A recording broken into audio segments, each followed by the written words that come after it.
intro in 3, 2, 1. It's high noon.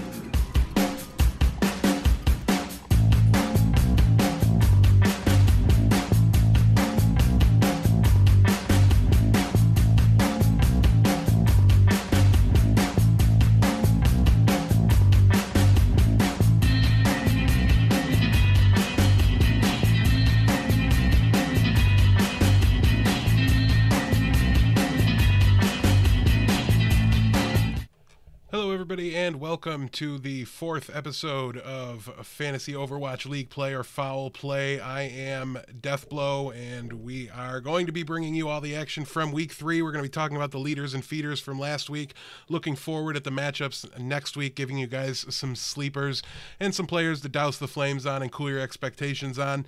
As per the usual, if you do have any questions, however, going into next week, by all means, feel free to leave them in the chat. We will answer them in the mailbag at the end of the episode.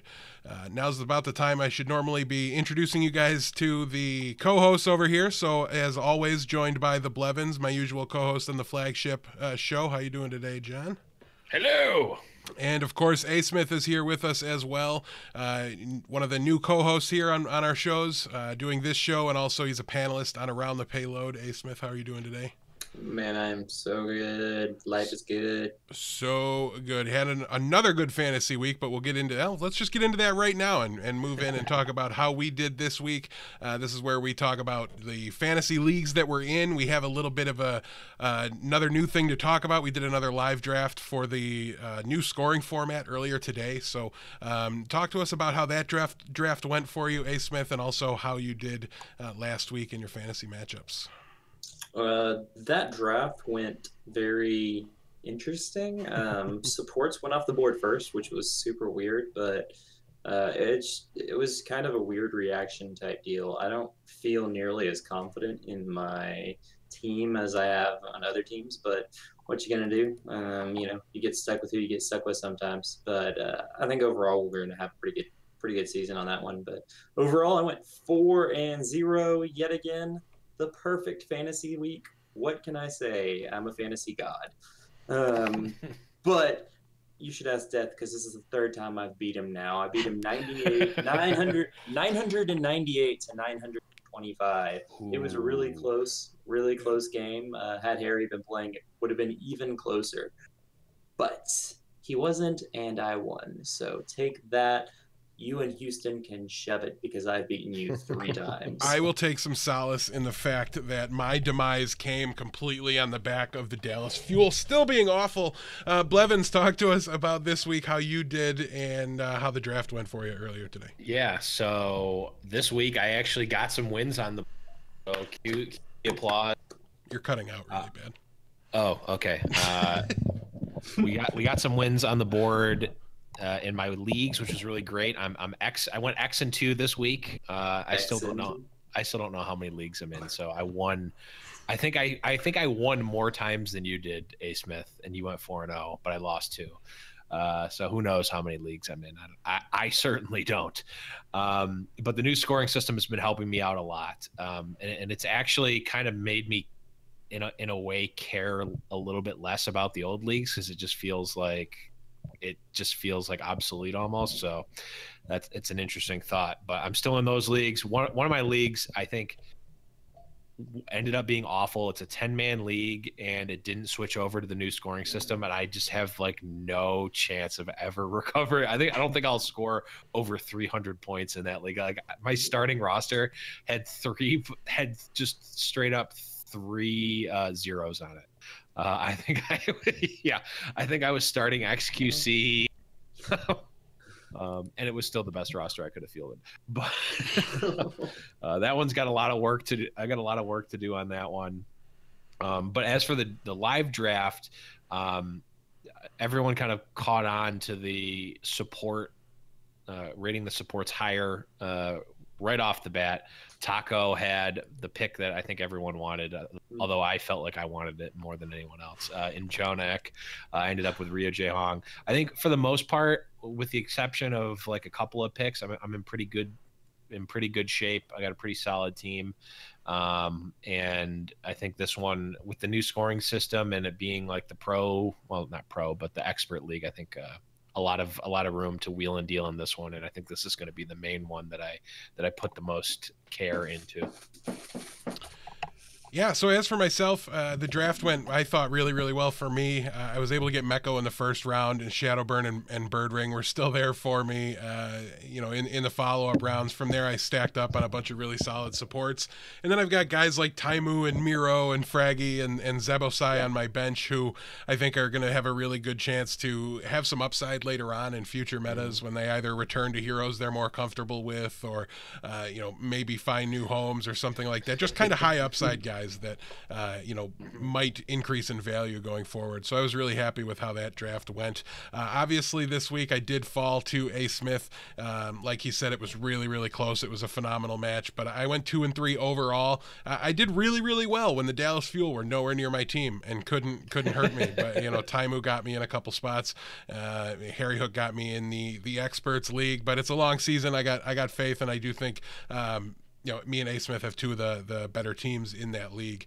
There's, I want to say 3 or 4 teams that I think are kind of personal favorites of mine to be really, really competitive there.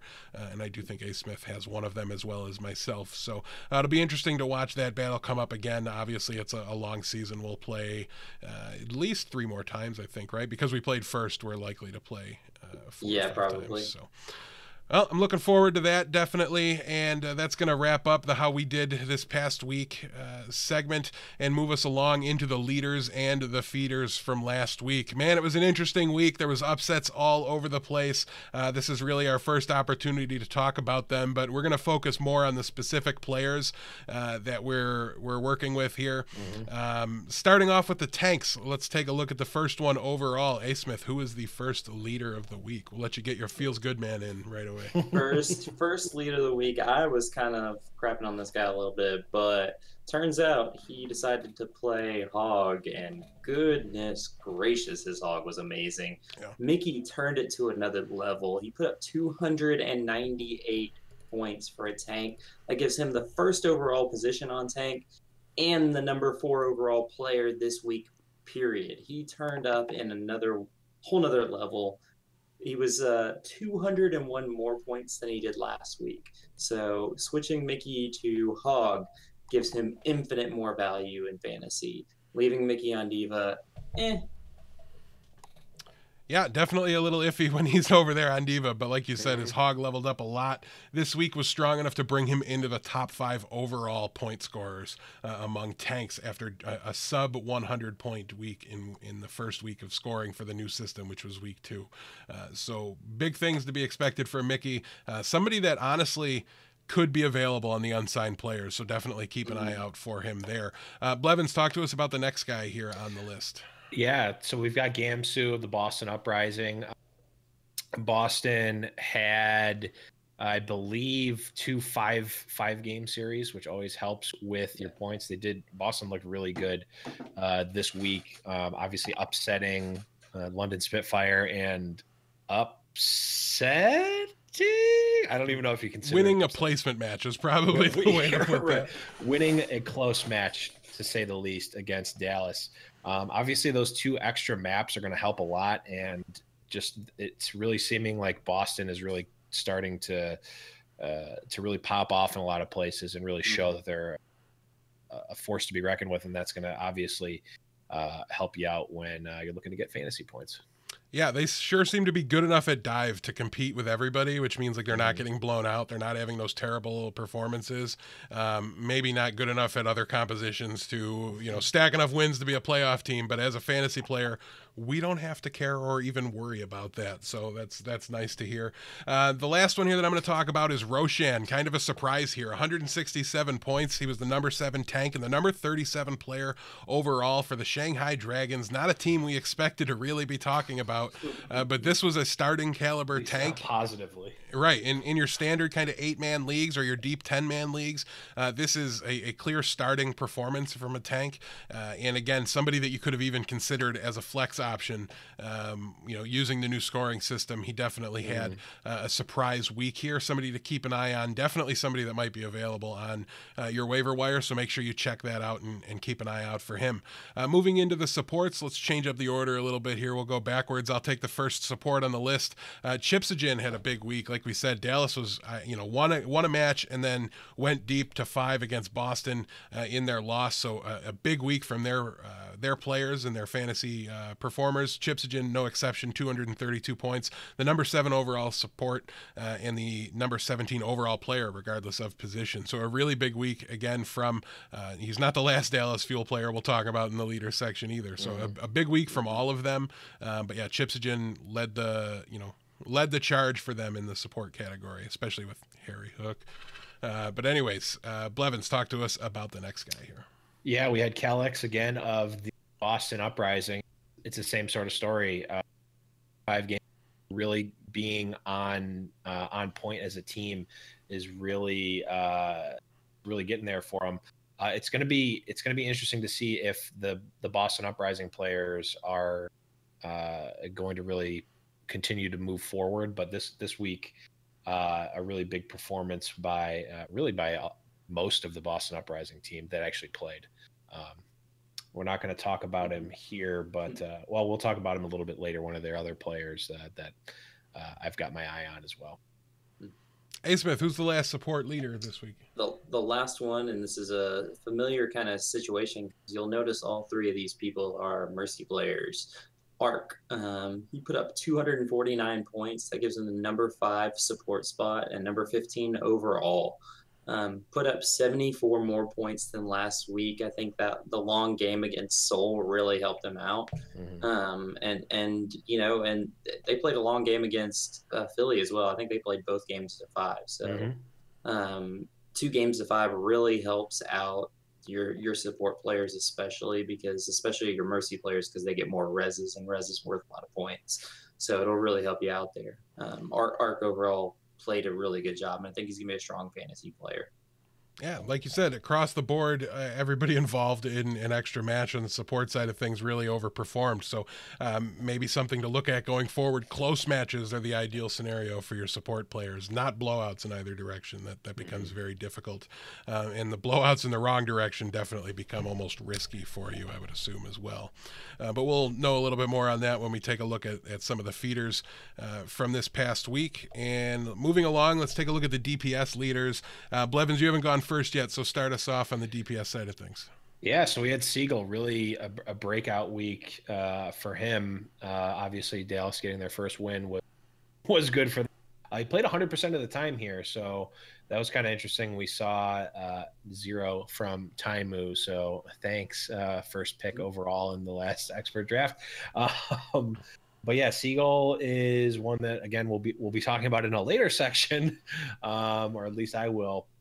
But he really did well. And I know we were talking about this beforehand, but Dallas's problem does not really seem to be their DPS performance inherently. It's more about their content they're doing with those. So it'll be interesting to see.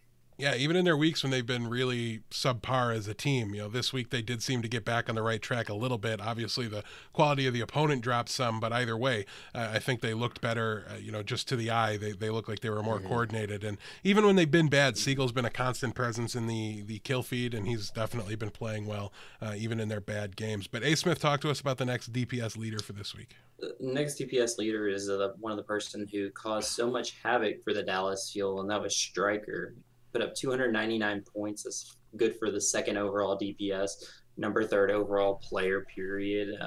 Put up 124 more points than he did last week, meaning he had a big step up. And I think the big reason Stryker stepped up was playing against that death ball comp for Fuel. He got a lot of pulse bombs in with several kills. I think he had one that was like a 4 or 5 man kill with a pulse bomb. That gives you a lot of extra kills right there. He really cleaned up against Dallas, especially. That Stryker really shined. So I really look for him to just continue to step up as a player. I think he's one of the top tier tracers in the world right now. Hard to argue with that. And looking at the last one of our leaders on the DPS side, I'm going to go with SBB, Sebai. I'm sure I'm saying that wrong. Don't really care. That's how I'm always going to say it. 258 points. The number 14 overall player, regardless of position, number 8 among DPS, and about 170 points more than he was last week, so 169 to be exact. A big week for New York. Obviously, they had the tough loss to the Philadelphia Fusion. I've been there, Blevins. I completely understand those feels. I feel you. Yep, yeah. Nobody here is immune to a little bit of heartache throughout the season so far. It's okay, we got the big W where it counted. Yeah, you did. But they had that huge performance against Seoul. All those going to 5 definitely helped these guys out across the board. And again, there's really, especially for these Korean DPS players, like there's nobody that can outclass them. Not even the other Koreans. None of them. They're all going to have good games almost no matter what. So obviously, some great additions to any fantasy team, assuming their play time is locked up. Here's looking at you, London players who might be a little iffier. Let's take a look at the feeders, though. Some guys that really underperformed this past week. Somebody maybe we had high expectations of. For one reason or another, they fell short. Let's start off with the tanks. I'll lead us off. Nomi, number 1. He's a starting tank. He's got no issues with play time. He played all of his games. He had 81 points. He was the 23rd best tank. It's 89 fewer points than last week. Kind of a brutal performance if you were counting on him, really weighted on tanks. Maybe not somebody you can really rely on here going forward. You might want to look into other options, maybe make a trade to solidify things, or at least have somebody else who, when he doesn't have good matchups, you can bring in. Let's talk about the next one here, Asmith. Who is the next feeder for tanks? The next feeder was Manitin, and he's with the Florida Mayhem, and you could almost group in the whole team for feeders because they sure looked like they were feeding this week. They looked bad.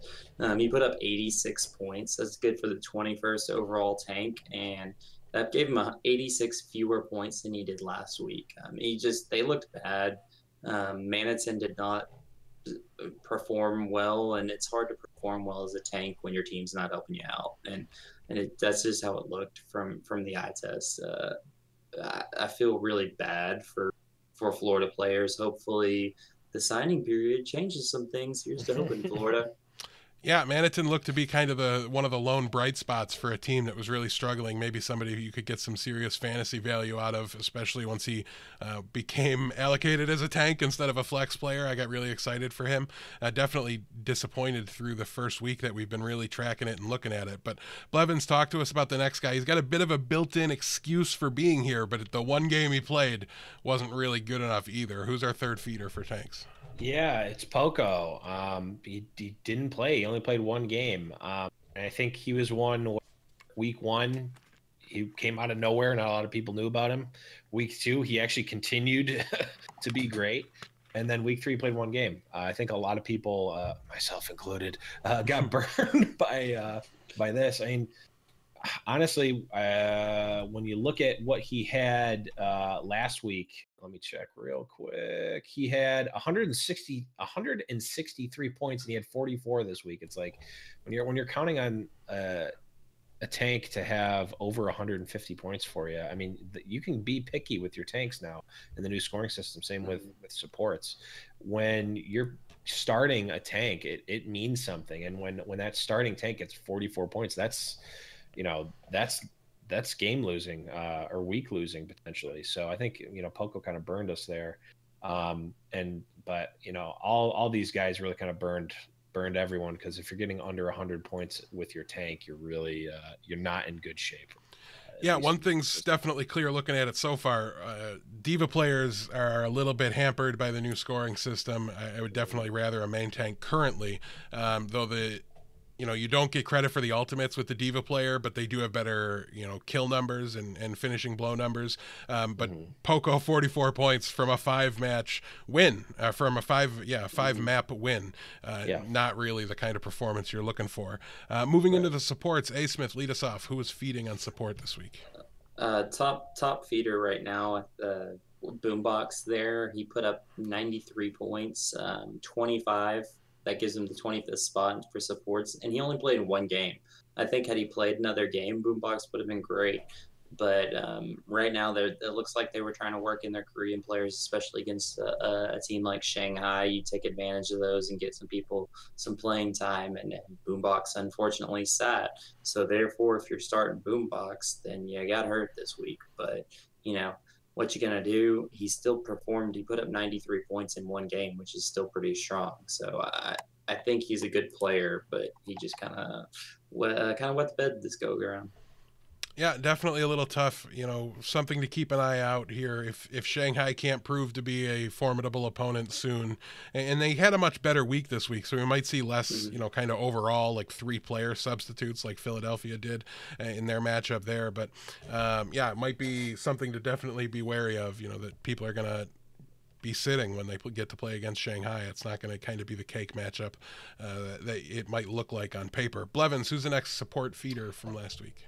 Yeah, it's Nuss. He had 100, number 20. It's Nuss from London Spitfire, 112 points last week, number 22 overall for supports, which on paper doesn't seem awful. However, it's 92 fewer points than last week. The supports really can get you more than that. Anything under 100 is awful. And we're seeing, 300, 250s, 260s, 250, we're seeing, well over 200 points from a lot of support. So you really can afford to be picky with the support. So kind of an underperformance, not as much of a feeder as some other, Poco, for instance, but definitely still a disappointment from your support. And not really as big a feeder as Mr. Harry Hook, who was sick this week and didn't get to play, got me 0 points. I lost to Asmith. This is the worst. I don't even want to talk about it. Let's move on and talk about... Okay. You can't blame Harry Hook for being sick. You can blame the media. The media should have told us. They should have snuffed it out. There should have been, inactive reports sent to the league 1 hour prior to kickoff. I completely agree with you. Someday maybe we'll get there, but for the time being, we just have to tear our hair out and grumble inaudibly whenever A. Smith starts bragging too much. So that's the lesson I've learned this week. So anyways, DPS players that we're feeding this week. I'll lead us off here. Mr. Birdring is going to be at the top of the list. He played every match or every map, I'm fairly certain. 166 points. Listen, you draft this guy to be a top 10 DPS player, to be maybe even a top 5 DPS player. In our draft board, I took him in the 3rd round, but even still, 1, 2, 3, 4. I think he's the 6th overall. So you're definitely expecting better than, the number 15 DPS. This was 111 points fewer than last week. Not really any analysis or takeaway here. You still have to play Birdring if you have him.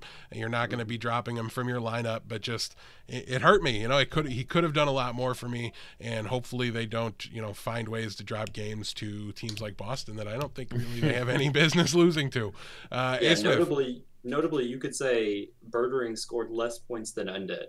That's a thonker. Yeah, that's definitely something to think about. A. Smith, while you got those sweet stats in front of you, hit us with our next feeder from the DPS. Ooh, next feeder here we got Baby Bay. Oh, Baby Bay. 148 points. That gives him the 19th DPS overall, and it's 123 fewer points than last week. Now, we knew he was going to drop off because he was like the number 1 or number 2 overall DPS, but we didn't realize it was going to drop off this hard. I think the problem is he put up 35 points in the game against FOWL. He only put up 35 fantasy points from a DPS player in one map. Or in one game, and that's really, really rough. Now, he had a good next game. He put up 113 points, which was great, but that first game was rough, and you really got to wonder, is Baby Bay going to be that carry player? You drafted him pretty high, most likely, and he's probably not rewarding you very much. Yeah, hard to argue with that. Blevins, hit us with the last feeder on the DPS side. Speaking of players that you're probably picking very high and really didn't perform this week, although maybe not his fault, Fleta. Everyone talking about Fleta being an MVP, early MVP candidate. He only played against New York, didn't play against Shanghai. So a little bit of, LeBronism or Jordanism where they're not going to play against the match that they expect to win, I guess. I don't know. I don't really know. I mean, I guess Seoul really wants to develop their other players on their team and get specific players in for specific instances, which makes sense. But that definitely, I think, put a lot of fear in a lot of fantasy owners' shoes for sure. Because when your franchise player that you number one over is getting benched for half of your games in a week, not looking too great for your fantasy roster. Yeah, definitely tough there. I thought there might have been a little bit of an overreaction to his position in our draft we did earlier. He did end up going 4th overall to Moirai, but so probably about right, like right after the big 3 supports that there's a significant drop off after those 3 support players. So it makes sense that they go at the very beginning. But yeah, I thought he might drop a little farther than that. I was kind of hopeful. I had my eye on him in my spot 2 picks later. It didn't quite happen. We're going to change things up a little bit this week, though, when we look forward at the week 4 matchups. Instead of kind of tossing back and forth, we're trying to speed this process up. We do think it's one of our best opportunities to give you guys meaningful, generic advice that'll help you tool your lineups, regardless of who you have and regardless of what questions you have. But at the same time, we want to have time for all the goofy, fun stuff we want to talk about and do. So we're just going to have myself go through the Atlantic Division, Asmith go through the Pacific Division, not really stop in between, just kind of do quick hits on each of the teams, give general advice on how we feel about the matchups, and then move along into the sleepers for next week. So to start us off in the Atlantic Division, we begin with the Boston Uprising, who have that prophetic name. They keep constantly doing a little bit better than we expect them to every single week, and I continue to make them prove it. Like I'm still just very concerned about their lack of depth and their lack of ability to play much other than dive. But so far in fantasy, it hasn't really mattered. And with matchups this week against the Gladiators and the Valiant, I really feel confident that they're going to do just fine this week. I'm more than willing to play Striker and Dreamcasper. I think they're both going to have really good weeks and continue to be top scoring fantasy DPS players. Gamzu, I think, has exceeded my expectations, and the new scoring system especially pushes him into a very viable player. Same thing with Kellex. Really, all the players have a solid matchup this week. I feel comfortable playing any of them in whatever role I expect or hope them to live up to. And they do have 7 maps this week. They play on Friday and Saturday, so they're late in the week, but really not many teams have a light slate for how many maps they have to prepare for this week, so I don't see that factoring in too much. Should be 2 even matchups. I don't know that they'll win either of them, but from a fantasy perspective, we don't have to care. Moving on, we've got the Florida Mayhem with matchups against the Gladiators and the San Francisco Shock. The San Francisco, they might be able to actually, compete against and do pretty well. I do expect the Gladiators coming off the matchup against, Houston Outlaws, where they basically got embarrassed and shut out completely. I expect them to really want to make a statement here, and Florida's a team you can make a statement against. So I don't know that Florida is going to have a good opportunity to get a lot of points there. I'd be leery to play the DPS players. They were really, really bad last week. I think you can get some value out of Zebasai. I think you can get some value out of Swoosh this week. But other than that, I would probably try to stay away. If you have to play the DPS guys, you might do okay. They'll get some points against San Francisco, but I'm not thinking highly of them based off these matchups alone. Next, we've got the Houston Outlaws. Really an interesting scenario for fantasy because they've been downright dominant for the last 2 weeks. They're 16-0 in maps. They are shutting people down and dismantling them so far. As a Houston fan, it's phenomenal to watch. If you're very indifferent about the Outlaws, I'm sorry, but I'm not sorry that they haven't been the most fun matches to watch. They've got 8 maps in the slate this week, and it's going to be tough. They do have the San Francisco Shock, who I expect them to, dispatch pretty handily here. Unfortunately, they may drop a map because San Francisco gets to play on Dorado, and they've looked very, very good on Dorado lately. Houston hasn't played it as much as Junkertown, and just by comparison, obviously Junkertown is a stronger map for Houston, I think. But regardless of map lately, it hasn't mattered, and Houston is definitely a cut above San Francisco, I think, so Houston should win that one handily. and it's kind of been bad so far, right? Like I think Linkser's been one of the better DPS performances in the league the last 2 weeks, but he's been kind of mediocre to average because they've just been such fast stomps that it's been really hard to accumulate a ton of points. I think the supports have been hurt, but thankfully we've got a matchup against Seoul this week. Nobody can complain about the quality of opponents for Houston anymore once that one takes place. It looks like it's going to be a phenomenal matchup going forward. It's going to do a lot and tell us a lot about whether or not this Houston Outlaws team is, decidedly above the bad teams, or if they're actually up in the upper echelon of teams. Right now, I wouldn't want to play against them, but Seoul's going to be the first kind of upper echelon team to have the opportunity to play against them, so I'm really excited to see it happen. I'm not downgrading any Houston Outlaws for this matchup, though. I think they'll do fine. I think this has a good chance to go to 5 matches or 5 maps. So on the overall, I'm firing up every Houston Outlaw that I've got. Raucus has been really, really good. Keep using them.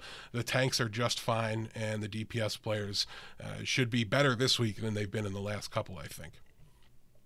London Spitfires next. They got Seoul and Shanghai. 7 maps. They play on Thursday and Saturday, so they got a little bit of space in between them. That's a tough matchup and an easy matchup. So one thing to note with the Spitfire, though, is they have that super deep team, and a matchup against Shanghai means we might see Hago for the first time. We might see a lot of guys for the first time this week. I'm very nervous about your London Spitfire players. Really, other than Birdring, I would just proceed with caution, and if possible, maybe leave them out.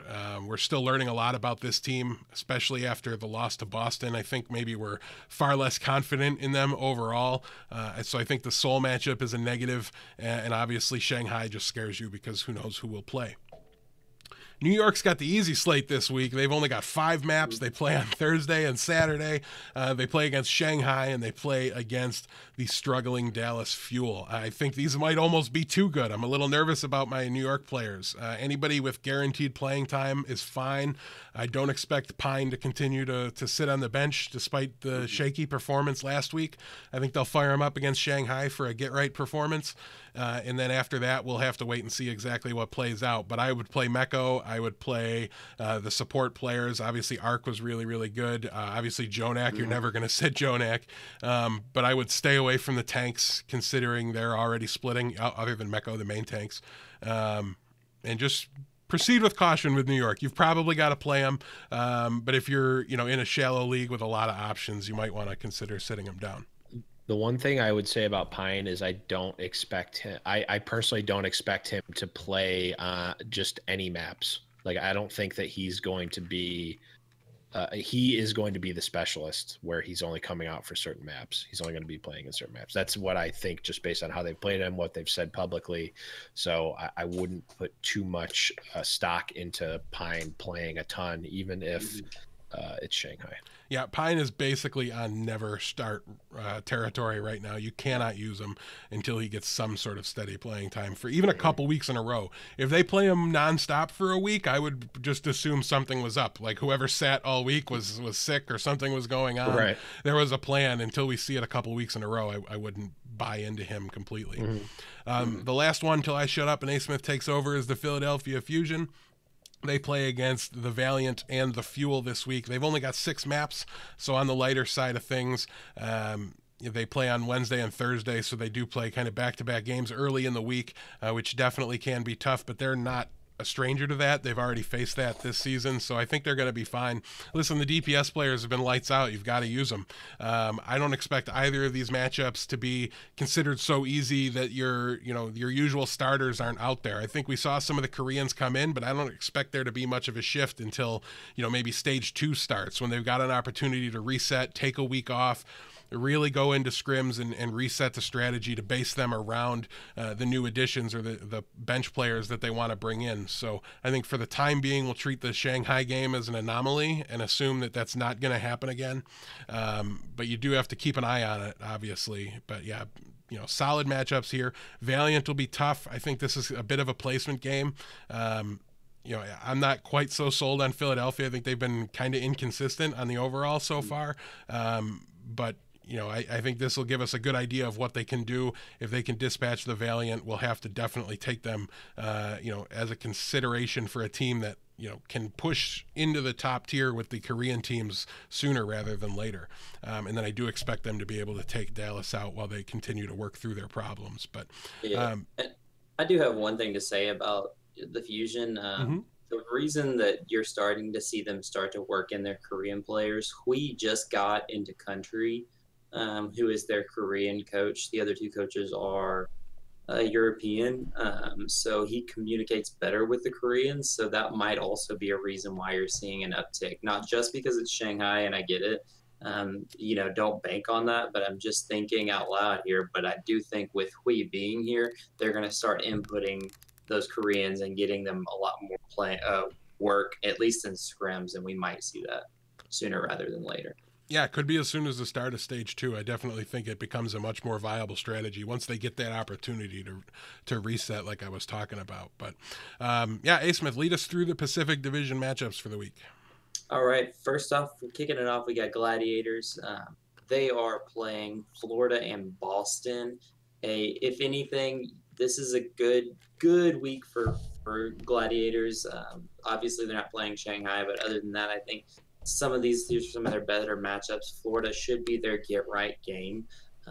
They're only playing 6 maps between these, so they're not scrimming as many different maps and preparing for. So they'll have similar strats here. But Florida, you expect them to roll over them. Boston should be actually a really closely contested game. This is what we consider a placement game. You don't know exactly who's where, and a lot of people have, Gladiators a little higher or Boston a little higher. You don't know. And so, them playing this, that's got an opportunity to go long. 5 games obviously does really well for your players. I think Gladiator players are starters in every aspect, all of them. You do have the 3 DPS that they're rotating, so your DPS aren't going to get all the maps. Just know that going into it and be prepared.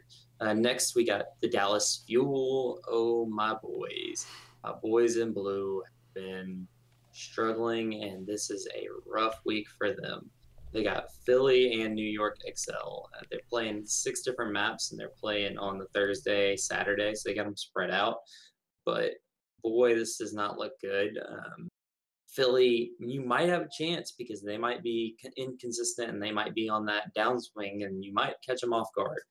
But right now, Dallas has not looked good in any aspect of communication. They don't look like they know what they're doing yet. They're trying one comp the entire 8 maps they pretty much played.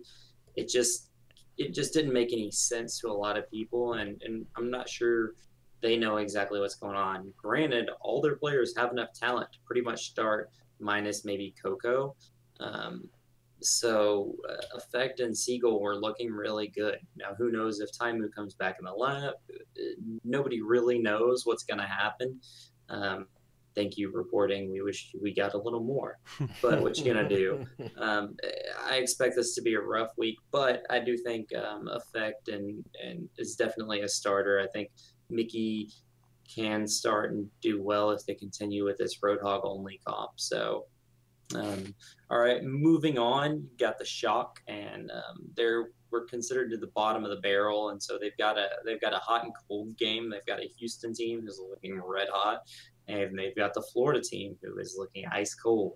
They've got 6 maps, and they're playing Wednesday, Friday. These are going to be very interesting. I think Baby Bay will get his points on against Florida, and I think he's not going to get hardly anything against Houston. So start with caution. Look at this week actually would be a good example of what happened. They had one good game and they had one bad game. So just kind of look at it. I would be hesitant on Shock players in general, but if you've got them, you're probably going to have to start them unless you're in the new league and or the new format and you get a little more. So they might pick up a win, and that could be a good thing for Shock fans. Next, you've got the Valiant, and they've been looking like one of the stronger non-full Korean teams in the league here, and they've got good matchups in Philadelphia and Boston. I'd say good matchups because I think both these games have a chance to go to 5, and that's really going to be fun to watch for everybody. And they also, it's going to be good for their play, the fantasy wise. They're going to get a lot of points. That's a good thing. 5 maps, as we've looked at this week, any team that went to 5 maps, pretty much every player on those teams did well fantasy wise. 5 maps are good, and I think both of these teams they're playing, Philly and Boston, are right below them probably. Some would argue maybe Philly might be above them. You're not 100% sure, but both of these are going to be really exciting games to watch. They do play 7 maps, which is one of the bigger spreads, and they play Wednesday, Saturday. They play the first match, and then they play the last match, which gives them a lot of time to prepare, which could be a good thing for them on the second game. Next, you got the Seoul Dynasty, who were looking unstoppable until they ran into New York. And Seoul has a very interesting setup where you don't know who they were playing or what was going on. You thought Fleta was an insta start, no idea. Well, this week they've got 2 tough games that they're going to have to give out their best lineup in both games, period. They've got London, Houston, two of the top teams that are going to be playoff teams most likely. They do have 7 maps, which gives them a lot to prepare for again. As long as they prepare, I think these players are going to do well. I don't think Zephyr is going to play at all. I think some of these lower tier players probably won't play much. I venture to say we're going to see a lot of Munchkin, which could be a good thing for Munchkin owners, bad thing for Wikid and Bunny owners. But Fleta is going to come back and he's going to do well. This is Fleta's time to shine here, these games. So, and then lastly, you've got Shanghai. Dear Lord, Shanghai, if you didn't think they were a dumpster fire before, just wait till you watch this week. They've got New York and they've got London. This is the worst possible week they could almost have at all. I mean, this is going to be bad. Don't start any Shanghai players just because you think you saw them in an uptick. You're like, they look better. They're going to look a whole lot worse here in a minute. Just wait till this week. It's going to be another dumpster fire. I'm calling it. Good luck if you're starting any Shanghai players. Don't do it. All right? If you're really looking, the Pacific Division. If you're really looking for a DPS player, somebody that you can go with though, and you're really, really stuck, I think Undead is going to play a lot more McCree going forward. It really looked good for them, this past weekend. I'm still dying to see Dia play more of the Widowmaker role, but maybe they can switch a little bit in the middle of a match. Like I feel confident they can coordinate that. But yeah, Undead I thought was really surprising. But like you said, 2 brutal matchups. I would wait, maybe go pick up Undead off the back of last week, but try to save him until later on in a couple weeks later when they have easier matchups, something like that. But that wraps up the matchups for next week. Let's go ahead and take a look at some of the sleepers that we have. After looking at those, we've set some rules here for what a sleeper means now that we have a couple weeks worth of data and nobody gets to pick anything that's too high up. If they are a top 15 tank on the season, they cannot be used as a sleeper. Same goes for supports, and we extended that to top 20 for DPS players. So definitely going to be forcing ourselves to dig deep and find a player that is likely available on free agency, or maybe somebody that's usually on your bench here for the sleeper role. Let's start things off. Blevins, you had Gamzu last week, and he led us as far as sleepers go. So who do you got this week among tanks? Yeah, so this week for tanks, I'm keeping in the tradition. No, it's not a tradition. The theme of Boston here. I'm very up on them, uprising, if you will. We finally saw Note for the first.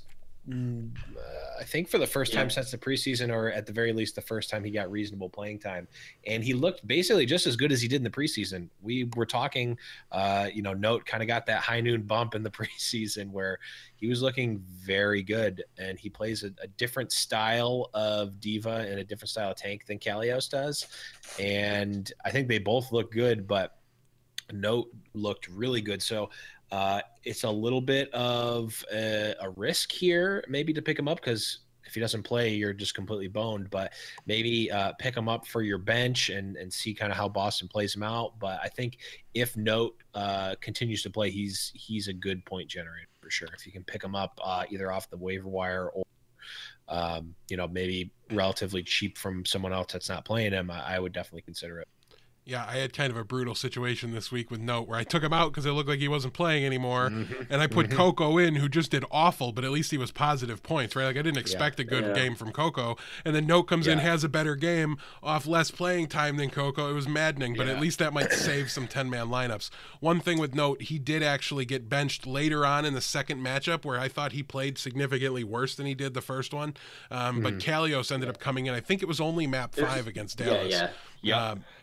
But Kalios did really, really well in that map 5. So I think playing time here is going to be split going forward. I don't think they've made up their mind. I know I haven't made up my mind about who I think should be playing in that role, because both of them have been on and off a little bit throughout their time in there so far. Asmith, you were in second place with Fraggy last week. Talk to us about the sleeper tank this week. The sleeper tank I got this week is Bishu. Bishu is right now the 21st overall tank. He had a really rough week 2. His week 2 stats were really bad, but his week 3 stats, he put up 115 points, which is pretty good for a tank. I venture to say he's going to keep himself near the top. He's probably going to be a top 15, top 12 tank overall. I think he just had a rough week. And if any week is to start him, this is the week. He's got Florida and Boston. Florida's going to be a good game where he's not going to put up negative points. He won't die much, so that's good because Florida can't kill anybody. But Boston has a chance to go to 5, and I think that's good extending circumstances here. I would if you've got him and you're deciding on someone who's in the top 5 but has a bad week, I would consider starting Bishu over somebody that has a bad week. Well, I'm going to go with Poco here.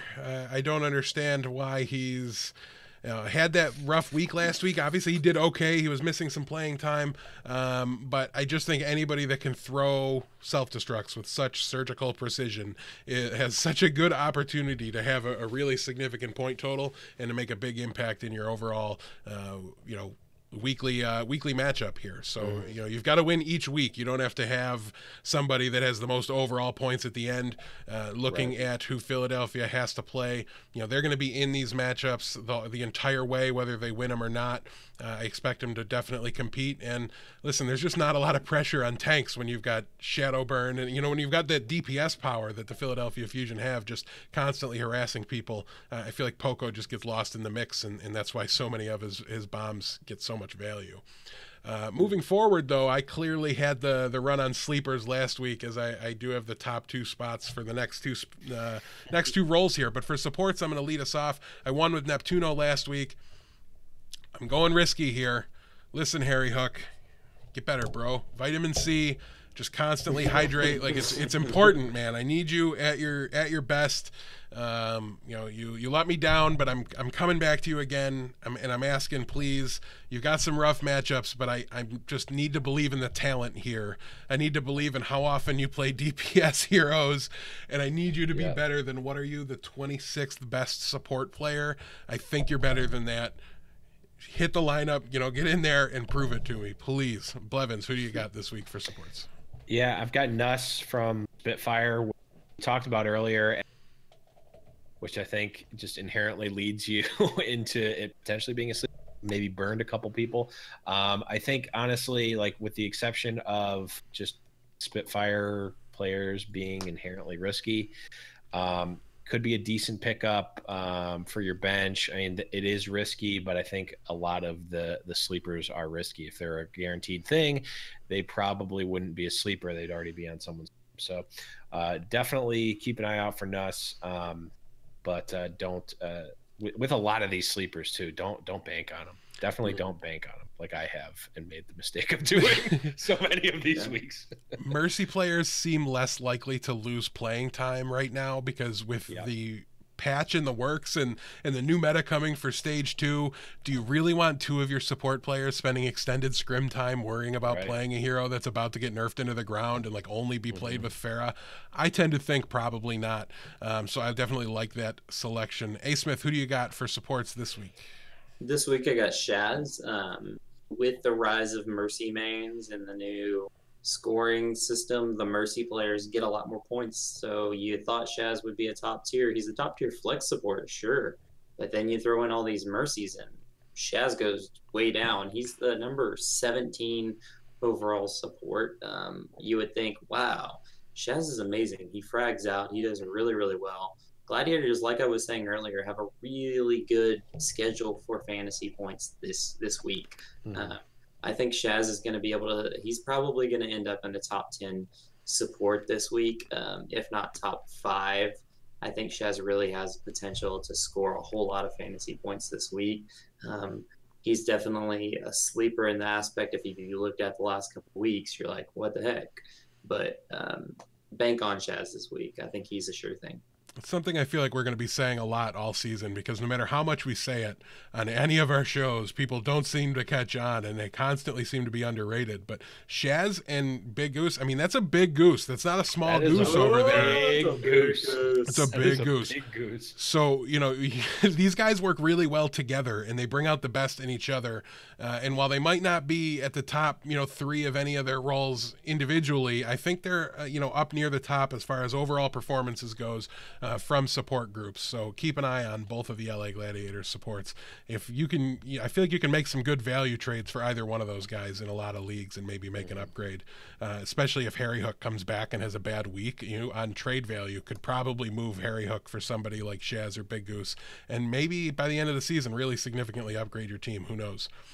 Moving into the DPS side of things, listen, I said it earlier, I called it out. It's hard to find these DPS players that are going to do pretty well when you take out the top 20 completely. I'm going with Undead. Listen, his McCree was way better, and if they just see that, right, and they see the impact that he had when he played it, and they just let him continue to play it. Like, I don't see why this team doesn't roll out and put Dia on Widow and, Undead on McCree and see what happens. You don't have to be a slave to the meta, especially when things are crumbling all around you, and playing the meta is clearly not working.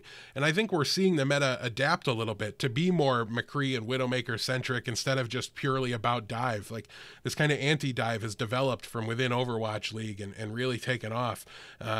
But yeah, why don't I hurry up and move this over to Asmith while he changes his mind and edits his sleeper picks before he gets confident. The person I picked was the number 20 overall person, and I can't pick the number 20. Well, good call. I realized as I was like, oh, because the numbers are off one. So anyways, you tried to cheat, but I see what you're doing. I did. I caught it right before. Before you can get too confident in your selection, though, and I can increase my chances of winning the sleeper contest. I bombed contest. it last week, okay? I bombed it last week. I had Rascal and he put up 4 points. Excellent. 4. Play Rascal, you cowards. Guess what? Second place. Guess what? He Second still place. got more points than Blevins pick, so shame. I know. Anyways, my pick right now, I picked Sure. He's currently the number 26 overall DPS right now. And the reason Sure4 people are off on Sure4 is because of the playing time. But I think the Gladiators are starting to realize the team looks better when Sure4 is in it. Sure4 is a good player. And I venture to say he's going to find more playing time as it goes on. It's kind of weird that he's such a flexible player, but Sure4's and it was interesting. I just noticed that all 3 of my sleeper picks were Gladiators, and I really think it's just because of the schedule this week. Gladiators have a really favorable schedule, and 4 fantasy players, and you know who they're going to play because they have 7 players. So you're not going to have to worry about playing time. You're not going to have an issue there. I really think Sure4 is going to step it up, and he might be able to slide into your starting lineup if you've got somebody who has a really rough week. Blevins, the last sleeper of the week, the DPS player. Are you going with Taimu again? Are you buying into it? What do you say? Absolutely not buying into Taimu. In fact, I hope he never plays again. No, I have no actual man. I have no actual ill will towards Taimu. Just fantasy ill will. I have fantastical fantasy ill will towards him. First overall pick, man. You did me wrong. But no, I'm going with Wakid here. Again, risky pick. Someone who I think all of my picks here are not people that you want to start right off the bat. I think Wakid could potentially be, you don't necessarily want someone who's going up against Fleta for playing time. However, he had more points than Fleta last week. And it's possible that you might be able to get him cheap because of the riskiness of it. Get him fill out either maybe if you have a bad DPS lineup, or if you need someone for your bench. It's possible. Once we get if we can get some more data on how Seoul is going to run their roster, you might be able to more accurately predict when we're going to see Wakid. And I think it's going to pay off to have someone like that when you know they're going to. Yeah, I think teams like Seoul and specifically some other ones, but I think a lot of them are like, yeah, I think a lot of them are testing the waters right now. Like they want to rotate everybody in early so that they have stage time, so that when we need them and when we have to call on them, they're not going through the first ever bout of stage fright that they're gonna, they're gonna experience, stuff like that. Like they want to get that out of the way. And I think some of these playing time situations are really going to solve themselves in the end, specifically on Seoul. The one I'm kind of worried about for them though is like the Kuki Miro situation. I think not playing Miro against New York is eye raising. Not that it's wrong, just not what I expected, and a strong indication that Miro's playtime is very iffy. Yeah. But now it's time to douse the flames on some players who just blew up, and you're super excited to have them. You're super glad they're there. But maybe we're going to kind of, poo-poo on that a little bit. Asmith, who's the first tank you want to douse the flames on this week? All right. You don't have to trade him to me anymore. No, you're right. I've got my water bottle here because I'm going to pour some water on this fire that you think you've got with Gamsu. Gamsu went off and put up 225 points, was the number 3 overall tank this week, and you're like, oh my gosh, I found a hidden gem. Gamsu's amazing. Gamsu's not amazing. He played one good game against London, put up 164 points against London. That is amazing. 164 points for a tank was the highest point total out of any game that's, I think, ever been played. Well, guess what? Next game against Dallas, which went to 5 as well, he put up 61 points. Gamsu already has fallen to earth, and he's going to fall back to earth next week just as hard. Don't expect a crazy, amazing game from Gamsu. It's an anomaly. Good call there. I definitely like it. Blevins, who you dousing the flames on this week? Yeah, I'm dousing the flames on Envy. Valiant. He said he cut off. So Envy is who he's dousing the flames on. Envy from LA Valiant here. You guys took all the good picks. There really wasn't a ton that I felt to douse the flames on here. So I'm picking Envy because of the matchups here. For Valiant, I mean, they are likely to both go to 5, which is a good thing, but they are going to be tougher matchups. I don't know. I'm really not confident in this one. I mean, I wouldn't necessarily be trading Envy, but I kind of got cornered on this one. Yeah, and the one that I'm going to douse the flames on is Mickey. Listen, Mickey, you were phenomenal. I really, really appreciate everything you did for so fine. Everybody. Oh, Mickey, you're so fine. You were so fine this week. You literally blew my mind, Mickey. You blew my mind. It was great. I really appreciate it. But you were 200 points higher this week than you were last week. That doesn't make sense. Regression to the mean. We've talked about it before. It's going to come up a lot. Mickey is going to regress back to the mean. He's not going to be, a top 3, top 2 tank, whatever he was. It was ridiculously high up there. It's going to come back down to earth. Yeah, he was the number 1 tank overall, and that's Meko's spot. Back off, bro. You can't have it. I've got way too much invested in Meko being the best tank in the league for it to backfire on me now. So yeah, you've got to come back down to earth. Moving on to the supports, Blevin, start us off. Who you gonna douse the flames on? Yeah, I'm dousing it on Bedosin, because you love the cutout during the most important Really? part. This is so I don't know. Take Whatever. the gate off your Discord. Oh yeah, that's right. I'll do that once I stop talking. But Spitfire, I'm always going to be I don't like having Spitfire players. Now, mostly because Bedosin is a starting player and is going to be a starter for your team, very likely to put up points, but I just don't something always sits wrong with me with London Spitfire players. I really don't like owning. Yeah, he feels like an anomaly to me. I definitely agree with that. I'm not super sold on him. I know Sorry, Asmith. I didn't like him as the number 2 overall pick. I thought he would have fallen a little farther back behind, but I don't know. We will have to wait and see on him. Obviously, the numbers are there on the overall, but I tend to agree with you, Blevins. I think he's going to come super back bloodthirsty. Yeah, He's super bloodthirsty. Yeah, and there's going to be weeks where he pays for that, where he falls down and doesn't quite put up the point total because of the first deaths, things like that. I don't know. Is Jonah going to pay for that? Is Jonah going to? Oh no. Okay. That's weird. No, but I mean, you got to. No, he doesn't miss a shot. I'm just saying. He just dies. Like he just kills people, and then they just die and can't kill him. But moving on, I'm going to douse the flames on Chipsogen. I just think this is another regression to the mean, category. I think Harry Hook's going to come in and take over some more, positive impact from the supports than Custa had this past week. I do think Harry's an upgrade there. It's just kind of a gut call, right? Like Dallas has some rough matchups this week.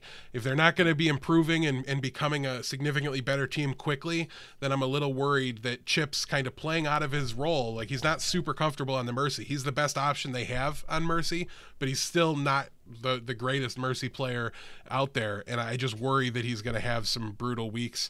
Asmith, you seem similarly worried about Dallas Fuel support players, so who are you dousing the flames on?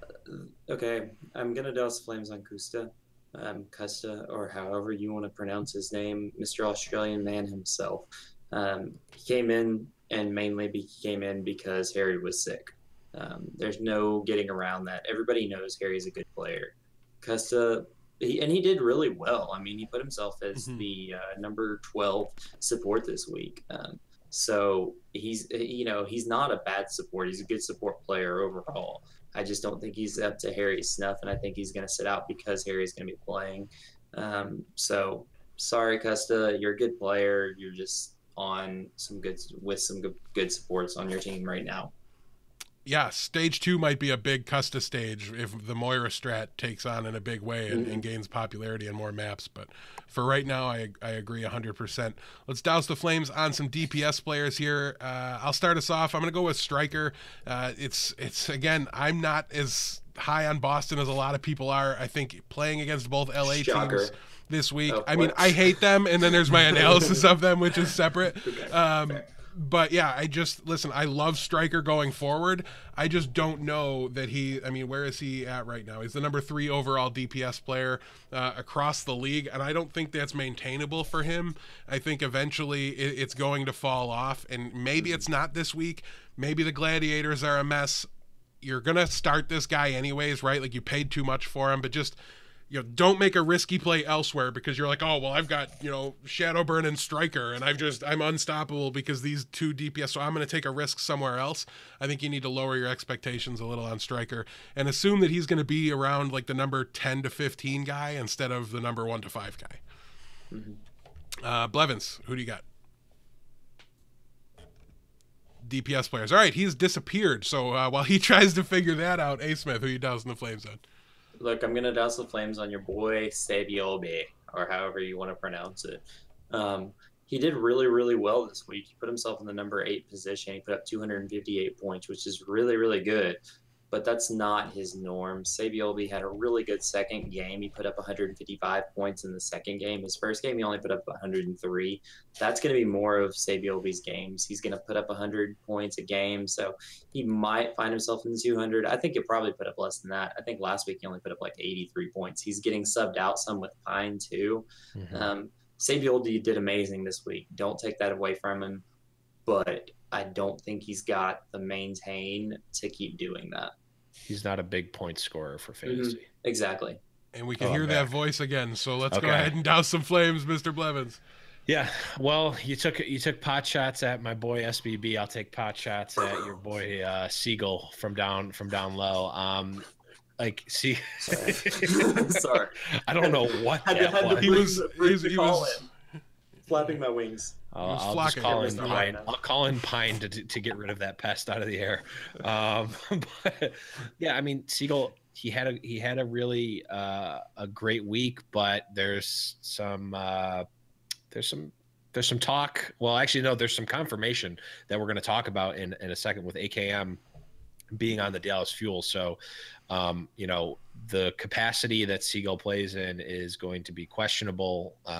at the very least, it's going to be questionable. Don't think he's going to be seeing 100% playtime when AKM comes on, and depending on what happens with Taimu or where he goes or if he stays or not, like that's going to be 3 DPS players that are all going to be competing for similar playtime. So I don't think Siegel is going to be a guaranteed 100% playtime. Maybe these next couple of weeks are good, but I think long term you really got to start dousing the flames on Siegel for sure. Well, that's going to wrap up the Douse the Flame segment. So those are the people that you might want to slow your roll on a little bit going forward into this week 4 or these week 4 matchups and your week 4 fantasy matchup. Next, we're going to talk about, it's a light list here, but we're going to talk about some keep drop trades. We're going to find some better way to word that. If you have any ideas for a better way to word that, by all means, tweet at us. I can say it really funny, like keep drop trade. I mean, somebody clip that, please. So someone please that, clip whether that, it becomes part of the show or not. Or we just have that on cue every single time Asmith says anything. I will do it every week. But we're going to each go around and give our opinion on these players, since they're pretty hot button players at the moment. They're all centered around Asmith's embarrassing Dallas Fuel, but and somebody's adding anything in here. I'm adding stuff here if we want to talk about them. Yeah, we'll skip that. Okay. Nobody wants to do anything with the Shanghai players. I think you know what to do with them. But let's talk Put them about in the trash can. You just toss them over your shoulder and say bye. Let's talk about Taimu knocked first. Over that lamp back there. Let's talk about Taimu first, and I want to specifically start off on a negative light here. So let's throw to Blevins so that he can just get everybody all worked up and angry, and then maybe me and Asmith can level it out some. Okay, so what I want to do with Taimu is I want to get rid of him. I want to trade him. I want to get something out of him. My problem, and maybe this is where I want you guys to tell me what to do here. I want to trade him, but he seems like he's such low value right now that I'm not going to be able to get anything. I would be trading him when he's low instead of when he's high. So what I want to do is keep him for another week, hope he plays, and if he gets any sort of performance whatsoever, just ship him out. The other thought is that I just keep him on my bench and not in my number 1 overall draft pick scenario, not play him at all. And just hope he gets traded to like the Florida Mayhem or something where he's going to start and be a contributor. That's my thought. I don't know what do I do with him? What's the play here? Hey Smith, what would you do with him? Look, he's got undeniable. He's really undeniably has good aim. I mean, everybody knows he's Mr. Good Aim. He's got the skill. I think if I were in your position, I would stash him. Stash him at the bottom of your roster, get other people that will start and start them, keep those guys around, but you've got him at the bottom of the bench because he has the potential. And if he gets traded off and put to another team like Florida, or even Shanghai, it doesn't matter. If he goes to a team where he can shine, you could see the resurgence of the Taimu, and that would be a good thing for fantasy owners. You never know. I'd wait till the end of the signing period. If nothing happens and he's still just not playing, toss him, see ya. But I'd stash him for now. It's not going to hurt you keeping him on the bottom of your bench. No. Yeah, completely agree. You have to keep him through the duration of stage 2. You cannot let him slip into free agency. He's too talented and can too positively affect an opposing team. If he gets picked up for free and turns into something, it's worth it just to keep him at the bottom of your bench again through the duration of the entire second stage. Just because he's not traded in the first week of the signing period doesn't mean it's not going to happen. You absolutely have to hold him through the entire time. We never know when a trade will be able to be made. As soon as you think they're done, that's when the next one comes through. I promise that's how this will work. So hold him the entire time. The next one we're going to talk about, again, this is Dallas Fuel. Listen, we don't know how this is going to work. We don't know how Winston's Lab's going to do it. We don't know how anything's going to work out here. Chaos. But AKM certainly looks like he's going to be joining the Dallas Fuel roster. And I know I have a differing opinion as to how that's going to go, I think, and then at least Asmith. I haven't talked to Blevins about it much yet. But Asmith, what do you think is going to happen here? How do you think AKM is going to fit in? And as a fantasy player, are you targeting him? What do you want to do with him once he becomes available? Look, I really, really like AKM. They're not going to pick up the potential number one free agent for nothing. AKM, a previous report said he didn't want to join because he wasn't going to be a starter. Obviously, things might have changed. Think about it. You've got all these other teams that could have been off that probably were offering AKM. Mm-hmm. If I were AKM, he probably had a stack of teams he was looking at. Don't you think the teams he's going to pick is going to be the team he thinks he can play with and team he thinks he can win with? Mm-hmm. I mean, if I were AKM, that's how I'd have picked it. A team that I know I'm going to play and a team that I know I got a chance to be a superstar. A lot of people complain that he has a similar hero pool to Effect, but he really doesn't. You haven't really ever seen Effect on Soldier, and that's one of AKM's big players. AKM also has a really good Pharah, and he has tweeted that he's been grinding Genji. Those are some heroes that Effect doesn't play. I think you're going to see an Effect AKM starting DPS lineup here coming soon. I don't think Siegel. He's got the potential. Siegel has potential to be a starter, but I don't think he's going to earn it out over AKM. Well, I'm going to go next here because I do have kind of an opposite opinion, and Asmith tried to cut my argument out from underneath me by using it in his explanation, but I do think his hero pool overlaps a little too similarly with Effect. They both play McCree, they both play Widow, and there is the Pharah that I do think he has an opportunity to be an impact on, right? Like if it all depends, right? If there's a chance that you want to overlap and you want to play two hit scan characters, AKM can have a very significant role for this team. But I would tend to think, until I see it, right? AKM can tell me he's grinding Genji all he wants, but until I see him do a better job of playing it than Siegel, I have to assume Siegel's the better Genji player. So right now, looking at it, I think that you're 100% right. AKM has upside potential that makes me want to sign him in fantasy and stash him on my bench and wait and see what happens. But even just bringing him out 1 week, right, isn't going to all of a sudden make me go, okay, well, it's AKM showtime. And I do think Dallas would very potentially sign a player that is the best player in the pool to bench them, right, and not play them, because if they're trying to compete with the Florida Mayhem to sneak into that 6th spot, or they're trying to compete with all these other teams that are trying to make improvements right now, why wouldn't you sign him, right? If you've got the room on your roster and you've got the money to do it, you sign him to bring his intelligence and his brain into your locker room. Listen, you can't get worse by making an acquisition here unless they're a toxic player. I do believe that to be true, and I have no reason to think AKM would be anywhere near a toxic player. So Dallas will be better for it, but when we're talking about fantasy input and how often he's going to play, I'm just less confident on the overall that he would definitely make an immediate impact on this roster. Might be a future down the line thing, but Siegel's been here since the preseason. He's been here for a long time. Do we want to make a bet on this? Ooh. You know what? My opinion's not. I mean, we've got a couple weeks to figure it out. Yes, I definitely want to make a bet on it, but let's try to think about what the structure of that will be off air, and then announce it on air. That's fair. So we'll give you some details. We want kind of betting amongst each other to be a regular thing here, and we're not 100% sure how to do it. So if you have any ideas of what we can bet, what can be at stake, just something goofy and kind of like annoying that we would have to do as a punishment if we lose, something along those lines, definitely tweet at us and let us know.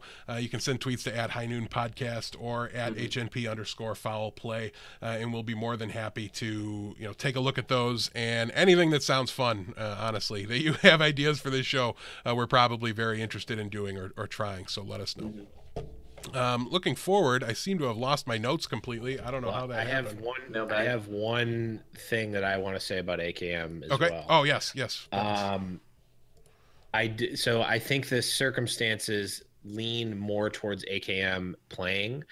He has said that he didn't join OWL before because he did want to play. So I think that is a big thing. I mean, if you think about it, like AKM is definitely better than a lot of players, at least were in Overwatch League in the onset. So like if AKM wanted to play on a team, he almost certainly could have.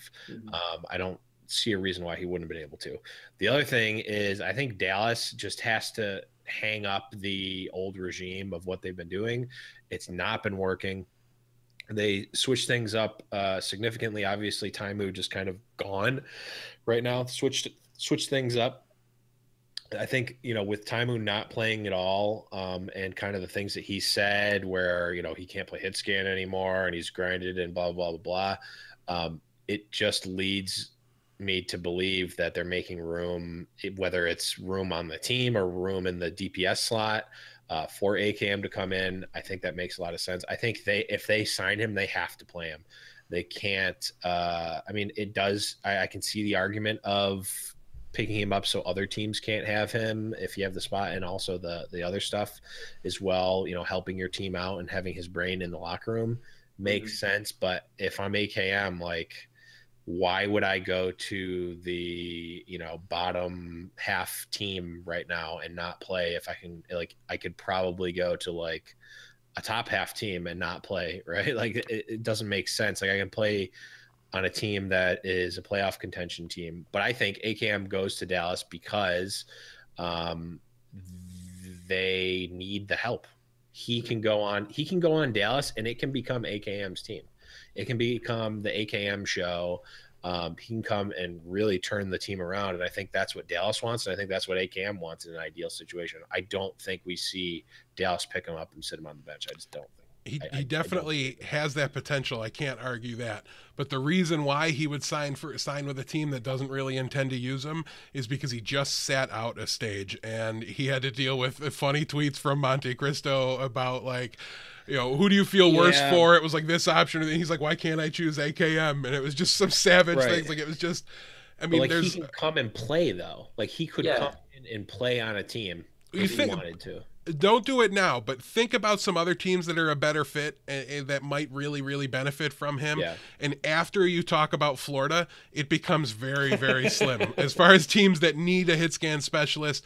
So it is a little bit tough. There's so much talent in Overwatch right now, and there are only 12 teams here. So at the end of the day, it becomes very difficult for him to find a home. And Dallas is one of the better ones. I'm just not supremely confident. It happens quickly that he gets worked in and gets brought in all the way, and I'm not 100% sure the meta will be kind to what he can play, right? If Mercy's significantly nerfed, that means Pharah gets seen less often than before. Those two have always, their playtime has always risen and fallen with each other. So I don't know. It's something to keep an eye on. Listen, he's a player that you've got to add, right? Because his talent's there. The situation is right where there's an opportunity. I'm just nervous is all. It doesn't completely add up, but it doesn't have to either, right? They're a team that's shown more willingness than others to substitute, do things like that. We'll have to wait and see how it plays off. But we've got one more segment, and we're running long as usual, but not as long as usual. I will say that we're making progress. But we've got the mailbag, a couple questions. Listen, guys, we've talked about it in previous episodes. This is one of the hardest things to do on the show, but it's one of the most important. That's to answer your direct questions about your lineup and the situations you're facing in your fantasy leagues. It's just so early in the week, right? You've had your results for 8 hours, 9 hours or so, and we're asking for next week questions already, so it's tough. So do us a favor if you really like the show. Look forward at some questions you're going to have right away on Sunday. Send them to us on Discord. Links to join the Discord are on highnoonpodcast.com, or tweet at us to get an invite link as well. The first question here, I'm going to give this one to Asmith, is from Bellman. It's agilities or Munchkin for week 4. Ooh, this is a really, really tough question. Super tough. I was looking at it and I was going back and forth, and I was like, well, I like agilities because agilities plays more, but then you look at the lineup and Soul is playing two teams that Munchkin probably needed. So there's a possibility that, and agility, it's really, really tough. Ideally, in theory, I'm going to lean towards Munchkin, but that's a very, very in theory concept, because I think Silk Thread has more of an ability to take out agilities than I think Bunny or Wiki does of taking out Munchkin. So therefore, I think I'm going to lean towards Munchkin due to Soul's harder lineup, but that's really, really tough. Start them both if you can. Yeah, that's not a bad option. Agility is definitely increasing in value, as LA continues to play games. It seems to be heading in that direction. Blevins, any strong insight there either way?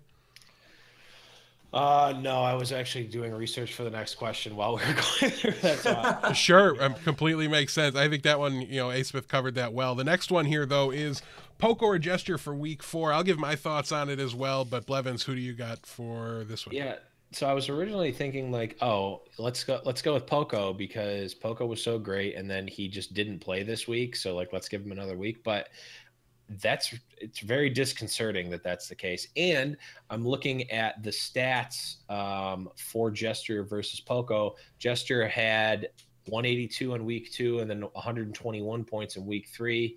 I mean, that's more than Poco had. I mean, Poco had 163 in week 2. So Jester outscored in both weeks. As much as it pains me to play London Spitfire players, just like it scares me, it doesn't pain me. It scares me and worries me. I think I go with Jester here. Yeah, London's got that tough matchup this week. I mean, they do have Shanghai as well, so we could see Fissure. We could see Fissure. Well, I mean, Seoul's pretty tough. We have to agree on that one, though, right? That's fair. I said matchup, not matchups. They got one tough matchup this week. And yeah, so I feel very confident he's going to play in that matchup. Fissure might take some time, but it's definitely been, predominantly Gesture so far. And like Blevin said, he's been the highest scoring player both weeks. Don't try to reinvent the wheel here. You don't have to overthink it. Until we see anything to indicate otherwise, it's got to be Gesture for the time being. Asmith, are the Shanghai players all still trashed here? I mean, they had a surprisingly good week this week. Despite not winning a matchup, I think they opened a lot of people's eyes and really they changed some hearts and minds this weekend. So are they all still completely, run away from them in fantasy, or is there anybody we want to invest a little bit in? I've got a very, very simple answer to this. Yes, they are still trashed here. As of this moment, I don't see them up until stage 2 becoming anything more than trash tier players. They may have anomaly games, but to keep them on your roster continuously would be a little crazy unless you just have 0 options. Yes, they're trash tier. There's rumors that Shanghai is picking up 4 new players. Fingers crossed, I think 2 of them may be miraculous youngster players. That's just the rumor mill. Who knows? But I venture to say a lot of Shanghai players are going to be on the bench in Season 2 that are currently playing. So from now till Stage 2, yes, all of them are trash tier. Yeah, I do. There's 3 of them I'm willing to own. Okay, that's Undead and Dia on the future potential, right? Like, one of them's probably going to be on the bench predominantly after the reset here. I'm not sure who it's going to be. After the second stage, after some additional players come in, I feel confident they're going to bring in somebody that can play projectile.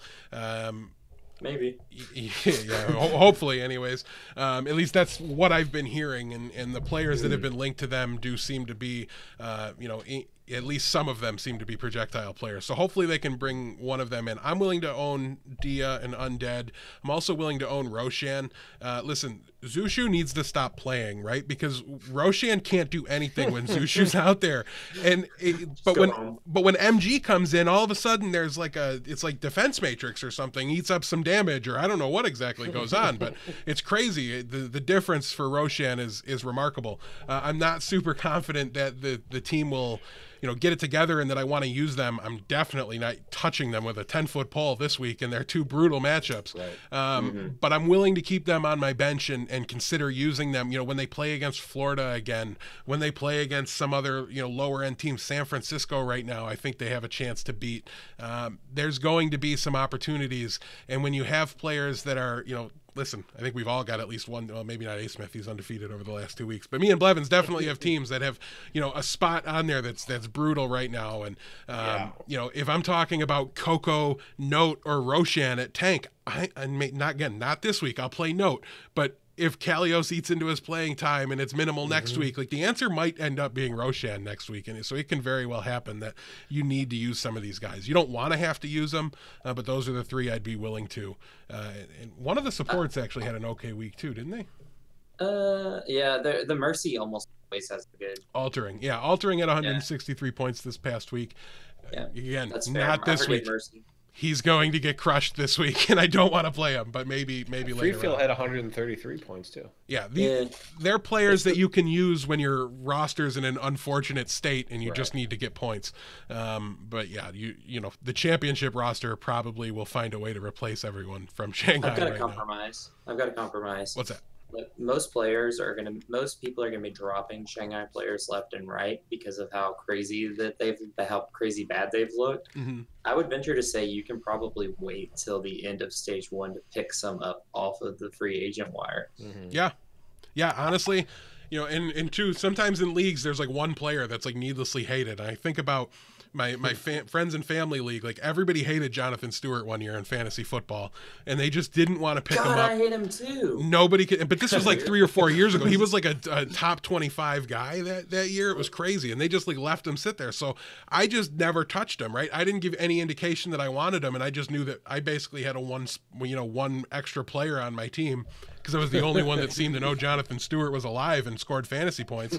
And I ended up picking him up like in the playoffs. He sat there for like 6 weeks, and I'm just like, oh, he's on my bench. Look at me.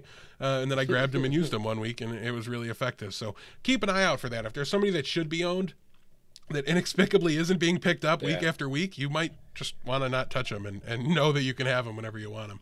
So last question here. Go ahead, Blevins. What were you going to say? I was just going to say, I think a week from today, we can talk about picking them up. They're going to get crushed this week.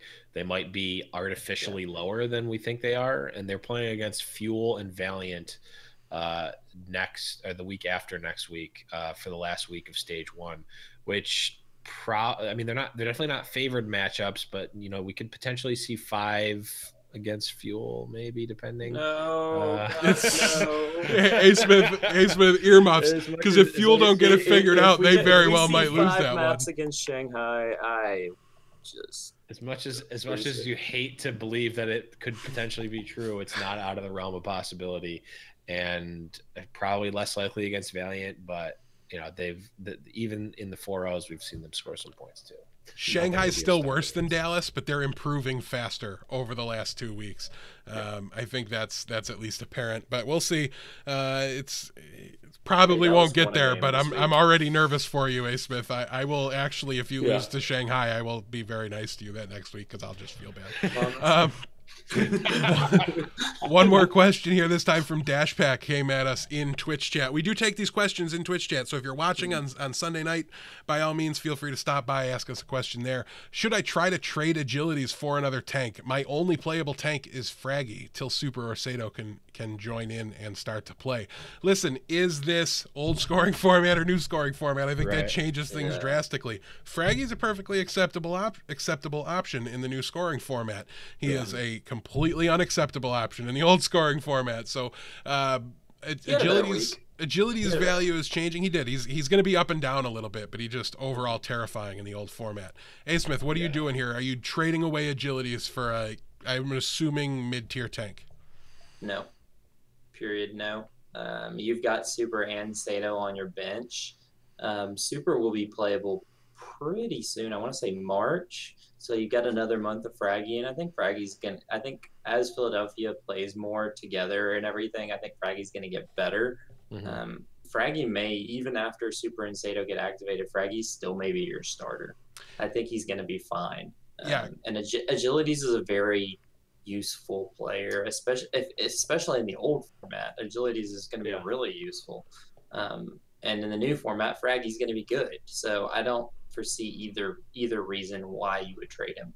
Yeah, and I think you can go ahead and cut Sato. I know you didn't ask this, but go ahead and cut Sato, because I don't see coming in with just one stage left. You know, when he finally makes it back, I don't see him making any impact. Like, Fraggy's going to have how many matches with the team? You're not going to want to disrupt that synergy. Sato's maybe Fraggy's sick, or he's just exceptionally tired. They'll bring him in 1 week, something like that. But that's going to be Fraggy's job through the entire Super's season, now a tank, I think, listed. Yeah. So that was you were probably limited. You had to have Sato because you didn't have 2 tanks. That's probably what happened. And so now that Super's a tank, you can drop Sato. Completely agree. Blevins, anything to add to that?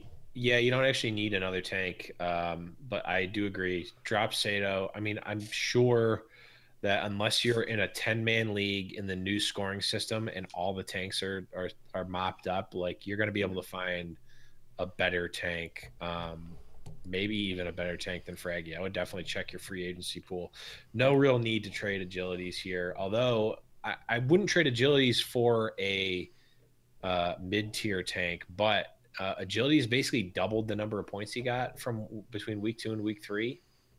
So if you can get a great tank for agilities, I'd consider that. Like if you could get Mecco for agilities, I'd probably snap that off, right? Yeah. That's true. Oh yeah, 100%. Yeah, I mean that's definitely. I mean he had 99 in week 2 and 195 in week 3, so potentially a douse the flames there. I mean, I think he's probably somewhere in between those two numbers. But if you can get 195 pointer out of agilities in a tank, I would probably take it, honestly. Mm-hmm. Yeah. Well, that's going to wrap up episode 4 of Foul Play. Listen, Blevins, I have to ask, are you getting nervous, bud? Am I getting nervous about what? About our matchup this week. Expert League which, number 1. Expert League number 1. It's me and you, buddy. Those are the two we're going to talk about. It's old scoring system. I don't care about that league anymore. Whoa. Also, I'm probably 0-3 or something. So you're 1-1. You're not doing too shabby. Oh, in all nice. honesty. Right. So I did win. I did win last week. I need to make some changes in that league, but no, I'm not worried. I think just keep Taimu, fire him up, man. You got it. Just fire him up just in case. I believe. Yeah, we don't have matchups for the second expert league yet. That draft will go through in 18 hours, 6 minutes and 41 seconds. So, we'll probably clue you in on Twitter, or at least talk about it next week for sure. So, really appreciate everybody listening in and hanging out with us. The numbers on this show have been surprisingly good, so we're really happy that you guys seem to be liking the content. By all means, stop by the Discord, leave any feedback that you have. But for Asmith, why don't you tell everybody where they can find you and reach you on social media? Find me at asmith_OW on Twitter, and yeah, I'm on Discord. So I didn't even know your Twitter handle because you changed it, but that one's easier to say and remember. It was really bad. Yeah, this one's definitely better. So we appreciate you changing that. Thank you so much. Blevins, where can everybody reach you? This week, go follow the High Noon Podcast Instagram, because I do like live video stuff during the matches, and it's fun for me, and I want people to like me. And sometimes we're doing a sound check while he's on Instagram, and I talk in his ear to try to screw him up while he's making posts. So it was a great post. So hopefully that worked and lowered the overall quality of that post. But again, you can find all the links to myself and the Blevins. Asmith, I promise someday I will get you on the website. It's already in there, dude. Oh, not the website. Yeah, on the website we will get everything, get your information on there as well. But you can head over to highnoonpodcast.com for links to all of our social media. Again, the show is at HNP_foul play on Twitter. Send us any and all questions you have, even if it's after the episode is aired. We'll still answer any questions. Just remember, tell us old scoring format, new scoring format, so we can give you the best advice. Thank you guys so much, and until next week, remember, it's High Noon. Got his boots and he put on his hat. He threw the coin away that same day. It's in his past and he's not looking back. He says, finding mine now guides my way. He's not good, but he sure ain't bad. He'll make amends for the sins that he has. He says, I'll change the world one bullet at a time till I find mine.